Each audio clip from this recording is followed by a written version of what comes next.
दोस्तों, इस बात में कोई भी शक नहीं है कि दुनिया में सबसे ज्यादा अलग प्रकार के जानवर अमेज़न के जंगल में पाए जाते हैं। इसके अंदर जाकर ऐसा लगता है जैसे हम किसी दूसरी दुनिया में आ गए हों। इस वक्त धरती का सबसे ज्यादा घना जंगल अमेज़न ही है। ये बिल्कुल ऐसी स्थिति में है जैसे पूरी दुनिया में लाखों साल पहले जंगल हुआ करते थे। कई लोगों का ये भी मानना है कि अमेज़न के जंगलों की गहराई में आज भी डायनासोर जैसे जीव जिंदा हो सकते हैं। जितना बड़ा और घना अमेज़न का जंगल है, वो उतना ही ज्यादा रहस्यमय भी है। आज तक लोगों को ये नहीं पता कि ये जंगल बना कैसे, क्योंकि ये दुनिया के किसी भी जंगल से बहुत ज्यादा अलग है। लेकिन माना जाता है कि इससे बाहर से आए किसी ने बनाया। आज हम आपको कुछ बताएंगे इनके बारे में, तो बने रहिए वीडियो के एंड तक। दोस्तों, अमेज़न जंगल का नाम सुन के आपके दिमाग में सबसे पहले सांप आते होंगे, क्योंकि यहाँ पर सांप की सबसे ज्यादा प्रजातियां मिलती है, जैसे कि एनाकोंडा, पाइथन, कोबरा और कई अलग अलग सांप। साथ ही यहाँ के एनाकोंडा बाकी देशों के एनाकोंडा से ज्यादा बड़े होते हैं। कुछ का मानना है कि अमेज़न के जंगल में प्राचीन वक्त के सांप भी मौजूद हैं, क्योंकि इसका क्लाइमेट और नेचर बिल्कुल वैसा है जैसे लाखों साल पहले धरती का था, और वैसे सपनों को देखे जाने की बात भी होती रहती है। इस जंगल में बुलेट एंट और साथ ही और भी कई अनोखे जानवर हैं, जो कि बस अमेज़न में ही मिलते हैं। अमेज़न में कई जानवरों पर रिसर्च की गई है, पर फिर भी आज तक अमेज़न के आधे से भी कम हिस्से को ही हम देख पाए हैं। अमेज़न का 75% हिस्सा ऐसा है जहां आज तक इंसान पहुंच नहीं पाए, क्योंकि ये बहुत ही ज्यादा घना है और इतने अंदर तक टेक्नोलॉजिकल सामानों को लेकर जाना नामुमकिन है। साथ ही जैसे कि हमने कहा, इसका क्लाइमेट लाखों साल पहले की पृथ्वी जैसा है, तो वैज्ञानिक इसके साथ छेड़छाड़ करके इसे बर्बाद नहीं करना चाहते। अमेज़न में कई आदिवासियों की ट्राइब भी रहती है, और अमेज़न के घने जंगलों में और भी कई ऐसी जनजातियां होती होंगी जिनके बारे में हमें कुछ भी नहीं पता। और अगर टेक्नोलॉजिकल डेवलपमेंट की वजह से अमेज़न जंगल नष्ट हो गया तो दुनिया से कई सारे जीव विलुप्त हो जाएंगे। दोस्तों, आए दिन अमेज़न के बारे में नई और अनोखी बातें पता चलती रहती हैं। यहाँ अक्सर कई एक्सपेरिमेंट्स और रिसर्च चलते रहते हैं। लीड्स यूनिवर्सिटी ने साल 2017 में एक रिसर्च की थी। इसमें पाया गया कि अमेज़न बेसिन जितना कार्बन ग्रहण करता है उतना कहीं नहीं करता, जिसके चलते यहाँ पर कार्बन एम्बिशन बहुत कम है। इसीलिए यहाँ का वातावरण इतना अच्छा है। अगर यहाँ पर टेक्नोलॉजिकल डेवलपमेंट बढ़ गई तो यहाँ पर बहुत ज्यादा कार्बन रिलीज होगा और नेचर के लिए खतरा होगा। वैज्ञानिक कार्लोस नोबर अपने रिसर्च में कहते हैं कि जिस तरीके से अमेज़न के जंगलों को काटा जा रहा है, वो दुनिया के सबसे बड़े जंगल से सबसे बड़े सावन क्षेत्र में बदल सकता है। बता दे, सावन क्षेत्र में छोटे छोटे पौधों के साथ घास का जंगल होता है। इससे क्षेत्र की इकोलॉजी भी बदल सकती है। अमेज़न के जंगल 9 देशों से होकर गुजरते हैं। इन जंगलों का करीब 60% ब्राजील, 13% पेरू, 10% कोलंबिया और बाकी का हिस्सा Ecuador, Guana, Venezuela, Bolivia, Suriname और फ्रेंच गुयाना से होकर गुजरता है। बता दे कि पृथ्वी पर जितने जीव हैं, उसके 1/3 को एक साथ आप अमेज़न के जंगल में देख सकते हैं।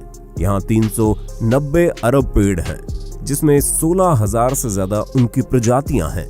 इतना ही नहीं, यहाँ 400 से ज्यादा आदिवासी जनजातियां भी रहती हैं। इन जनजातियों का बाहरी दुनिया से किसी भी तरह का संबंध नहीं है। दोस्तों, अमेज़न के जंगलों के कीड़ों की काफी चर्चा होती है। माना जाता है कि यहाँ इतने हजार तरह के कीड़े और जंतु मिलते हैं कि उनमें से कुछ ही फीसदी के बारे में अब तक वैज्ञानिकों को पता चला है।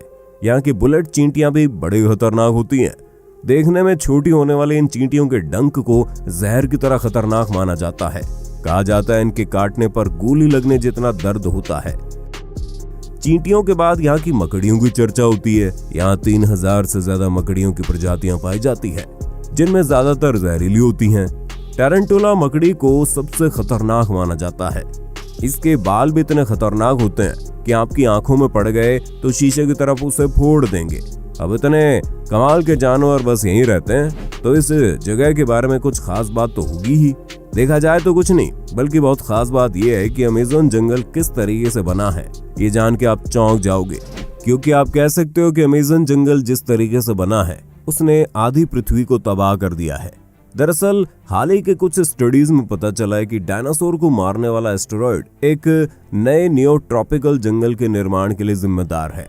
ट्रॉपिकल जंगलों का निर्माण एक एस्टेरॉयड के कारण हुआ जो लगभग 66 मिलियन वर्ष पहले पृथ्वी से टकराया था। और इसके बाद क्रेटेशियस मास एक्सटिंक्शन हुआ था जिसने धरती के सारे रुख को बदल दिया, जिस दौरान हमारे धरती पर राज करने वाले करीब 75% जीवों की प्रजातियां पूरी तरह विलुप्त हो गई थी। ये मास एक्सटिंक्शन मुख्य रूप से 2 कारणों की वजह से हुआ, जिसने विशालकाय डायनासोर्स और दूसरे जीवों की लाखों प्रजातियों का खात्मा कर दिया। सबसे पहले आज से तकरीबन 66 मिलियन सालों पहले करीब 15 किलोमीटर विशाल एस्टेरॉयड अचानक हमारी धरती से आ टकराया। इस एस्टेरॉयड के धरती से टकराने के तुरंत बाद ही सैकड़ों किलोमीटर दूर तक आग का गोला फैल गया, जिसने अपने रास्ते में आने वाले जीवों को तुरंत ही राख में बदल दिया। इस टक्कर से समुद्र में कई मीटर ऊंची खतरनाक लहरें उठी, जिन्होंने आधी दुनिया में तबाही मचा दी। इस टक्कर के बाद निकले धूल और राख धीरे धीरे आसमान में फैल गए, जिस कारण हमारी धरती का वायुमंडल कई महीनों तक गैस और डस्ट से पूरी तरह ढक गया, जिसके कारण सूरज से आने वाली प्रकाश की किरणें धरती की सतह पर पहुंचना बंद हो गई। इसी वजह से हमारी धरती का तापमान कई डिग्री सेल्सियस तक गिर गया। अचानक आए इस महाविनाश की वजह से जीव जंतुओं और पौधों की कई प्रजातियां तुरंत नष्ट हो गई। कुछ महीनों बाद धीरे धीरे पृथ्वी के वायुमंडल से गैस और डस्ट साफ हुआ और प्रकाश की किरणें धरती तक पहुंचने लगी। लेकिन उसके बाद ग्रीन हाउस गैसेस जो कि पृथ्वी के वायुमंडल में पहुंच गई थी, उन्होंने पृथ्वी को अचानक बहुत गर्म करना शुरू किया। तापमान में आए इस भयानक उतार चढ़ाव ने उस समय धरती पर मौजूद करीब 75% जीवों और पौधों की प्रजातियों को नष्ट कर दिया। वहीं कुछ वैज्ञानिकों का मानना है कि इस मास एक्सटिंक्शन में रही सही कसर उस समय के डेक्कन ट्रैप्स यानी कि आज के दक्षिण भारत में हुए विशालकाय वोल्केनिक इरप्शन ने पूरी कर दी। ये वोल्केनिक इरप्शन बेहद ही खतरनाक थे, जिनसे भारी मात्रा में कार्बन डाइऑक्साइड और खतरनाक ग्रीन हाउस गैस निकली, जिन्होंने बचे हुए जीवों को खत्म कर दिया। पर इसी मास एक्सटिंक्शन के बाद मैमल्स और दूसरे जीवों की प्रजातियां अस्तित्व में आई, जिन्होंने कई लाखों सालों के इवोल्यूशन के बाद जाकर हम इंसानों का रूप लिया, जो कि अभी इस वीडियो को देख रहे हैं। और ये उल्कापिंड हमारे जीवन के लिए बहुत ही ज्यादा महत्वपूर्ण था। अगर ये उल्कापिंड नहीं टकराए होते तो आज हम जिंदा नहीं होते। और ये उल्कापिंड ही वो कारण है कि अमेज़न फॉरेस्ट इतना ज्यादा घना है और इसके अंदर कई अनोखे जीव रहते हैं। दरअसल आज जहां अमेज़न जंगल है, वहां पर डायनासोर के समय में बहुत ही ज्यादा बड़े बड़े पेड़ हुआ करते थे, लेकिन कई शाकाहारी डायनासोर थे जो कि इन पेड़ों को खाते थे, जिसके चलते इन पेड़ों को कभी अच्छे तरीके से बढ़ने का मौका ही नहीं मिला, क्योंकि डायनासोर उन पेड़ों को खा जाते थे। लेकिन जब उल्कापिंड गिरा तो डायनासोर पूरे तरीके से विलुप्त हो गए, जिसके बाद इन पेड़ों को खाने वाला कोई भी नहीं था। लेकिन ये जो उल्कापिंड था वो बिल्कुल सटीक अमेज़न जंगल के ऊपर गिरा था, जिसके चलते ये जंगल की हालात पूरे तरीके से गायब हो गई। यहाँ कोई भी जीवन नहीं बचा और साथ ही ये जगह पूरी रेडिएशन से भर गई। ये उल्कापिंड की गर्मी इतनी ज्यादा थी कि उसने हर एक पेड़ पौधों को जला दिया। माना जाता है उसने जमीन पर बहुत ही बड़ा गड्ढा बना दिया था। लेकिन समय के साथ साथ धीरे धीरे वहां की स्थिति शांत हुई और वहां पर जीवन फिर से पनपने लगा। इस बार उन पेड़ पौधों को उगने से रोकने के लिए कोई भी डायनासोर जैसा जीव नहीं था, जिसके चलते पेड़ पौधे बहुत ही ज्यादा तेजी से बढ़ गए। और आप कह सकते हैं कि जिस रेडिएशन ने इस जगह को तबाह किया, उसने इन पेड़ों को उगने में और ज्यादा मदद की। अमेज़न रेन फॉरेस्ट की जमीन सबसे ज्यादा फर्टिलाइज्ड जमीन मानी जाती है। जो उल्कापिंड धरती पर गिरा था वो करीब 12 किलोमीटर बड़ा होगा। और देखा जाए तो अब के समय में real main Amazon rain forest 12 kilometre area में फैला हुआ है और ये जंगल अपने आसपास के जंगल में काफी ज्यादा अलग दिखता है। अगर आप ऊपर से देखो तो आप क्लियरली बाकी जंगल और अमेज़न रेन फॉरेस्ट के बीच का अंतर देख सकते हो। अमेज़न रेन फॉरेस्ट के अंदर कई ऐसी खास वनस्पतियां और खास तरीके के पेड़ हैं जो कि पूरी दुनिया में और कहीं नहीं मिलते। और अमेज़न रेन फॉरेस्ट के बहुत ही ज्यादा गहराई में क्या है ये कोई नहीं जानता, क्योंकि किसी ने इसे पूरी तरीके से देखा ही नहीं है। हो सकता है उल्कापिंड की वजह से इसके अंदर पूरी एक अलग दुनिया बन गई हो। यहाँ पर पेड़ बाकी किसी भी जंगल से बहुत ज्यादा घने हैं और ये भी कहीं ना कहीं उस उल्कापिंड से जुड़े हैं। आपको ये बात शायद पता होगी, जब भी वोल्केनो फूटता है तो उसके आसपास की सारी जगह लावा की वजह से तबाह हो जाती है, लेकिन उसके कुछ सालों बाद वही लावा नए जीवन की शुरुआत करता है। ये कुदरत का नियम है और हमेशा अंत के बाद आरंभ होता है। क्रेटेशियस मास एक्सटिंक्शन से पहले भी 4 मास एक्सटिंक्शन हुए थे। ये एक्सटिंक्शन थे Ordovician mass extinction, Devonian mass extinction, Permian mass extinction और टेरेसिक जुरासिक मास एक्सटिंक्शन, और फिर हुआ था क्रिटेशियस मास एक्सटिंक्शन। और इन सब एक्सटिंक्शन की वजह से धरती का एक जीवन पूरे तरीके से नष्ट हो गया और दूसरे जीवन को पनपना पड़ा।